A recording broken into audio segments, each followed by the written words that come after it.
Right now, Mark, I know you need to get away, don't you? So if you would like to come, is there anybody else that needs to get away a bit earlier? Okay, well these were just the people that were going to tell their story, and they prepared something. Okay, Mark, I'll just introduce you, Mark. I've been Mackenzie. Thanks, Biv. See you later, mate. I've been with Mark since the fairly early days, eh, Mark? Yes. And we've been through a lot together. He's been a very good supporter of men's groups, even though he's been through hell on earth. And so is Dave down there. And Dave's an amazing young fella as well. So I want to welcome both of them along here because I'm really pleased to see them both. And it would be good to just for you to come up, Dave, and just be with your dad and give him a clap because he's a great man. Now, the thing about Clarkson, if I can just introduce you on that, she said, this is the worst case of parental alienation I have ever seen. Now, if you want to tell that story, that is up to you, and it's up to Dave as well. But the thing about this case is that she didn't put that in her final judgment. She said it, we all heard it, she didn't put it in her final judgment. On the basis of Clarkson being a a person that's very, very keen on parental alienation, what should have happened there is that custody should have been reversed, because if that's the worst case of parental alienation she had ever seen, then that mother should have started to lose her rights. I'm sorry, but that is the truth. I was there. Okay, now, Mark, all the best. I don't think we've got any tissues. You're right there? Okay, yeah. Mark. All right, give him a big hand. Yeah, I'd sort of like to move on from the Clarkson episode and the parental alienation. Fortunately, things have got a lot better, mainly through Jim's help at the family court level. He's certainly reversed things for me by being a Mackenzie friend and showing up beside me at the family court hearings. I was heard by the judges, and the lawyers toned their attacks against me right back. The attacks went right, where I was heard, and, I had a say. My ex has a very dominant, persuasive personality, and she just about always won any confrontation that we had, verbal confrontation.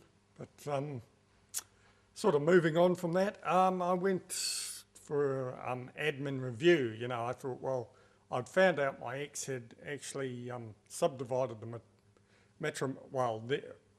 then matrimonial home, and she had acquired over $200,000 for the subdivided portion. And I thought, well, surely, because I'm in debt for my child support, this can be taken into account. So I thought, well, maybe the system's fair and this is what will happen.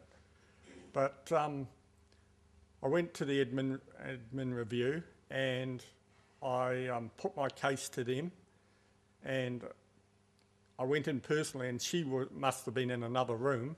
I asked for, when the result would be. They told me 4 to 6 weeks, I think it was. And then I found out that my ex had put in another request for an admin review, and they tried to combine the both, but I says, well, no, I'll handle one at a time.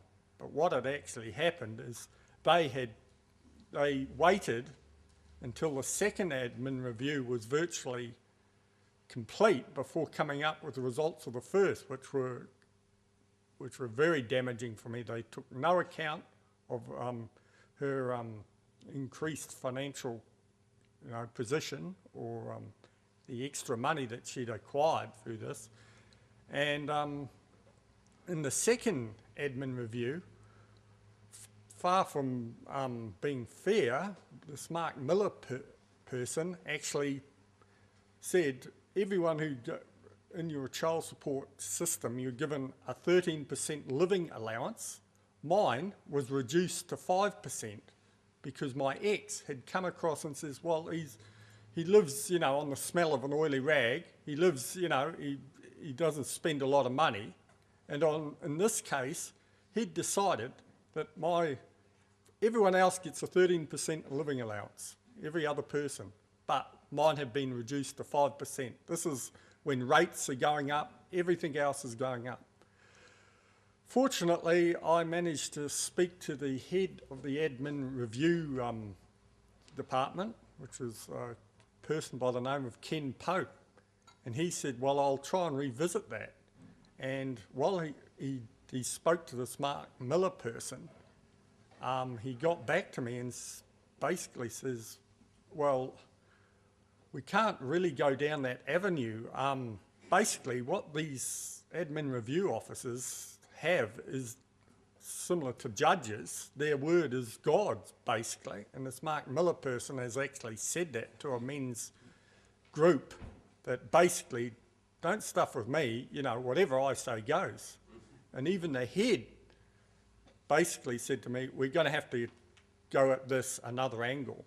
And he actually got in contact with my ex and asked her, can we move out of this and actually come up with an agreement between the two people.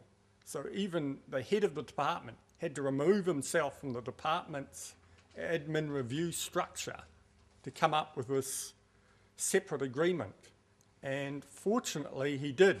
He spoke to my ex, he spoke to me, I told him my circumstances, and while it resulted in me making a large payment, I got all my penalty payments wiped, and basically my ex got a large cash payment for this, but it just shows how out of control these departments are when even the heads can't control the people who are in them. So it had a relatively happy ending in the end, in that I got a lot of penalties wiped, and so here I am saying,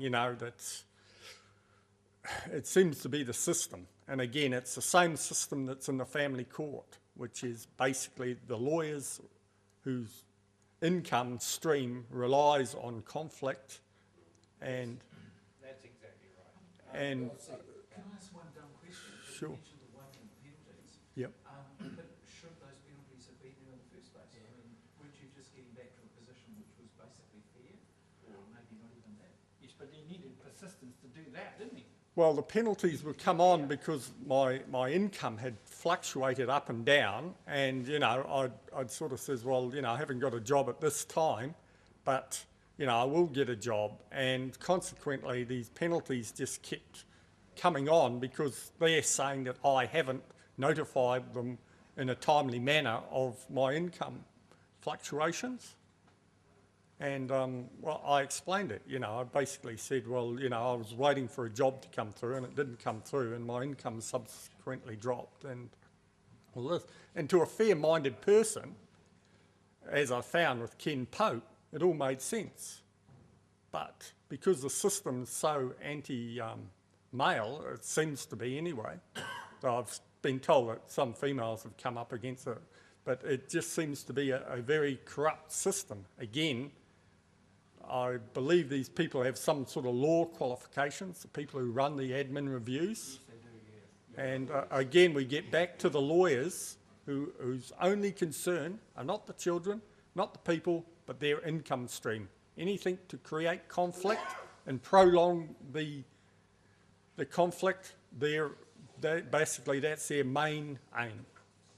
And that's what I've found with my dealings with the family court and the admin review teams. Well Right, done. thank you. Thank you for coming up, Gary. Thank you for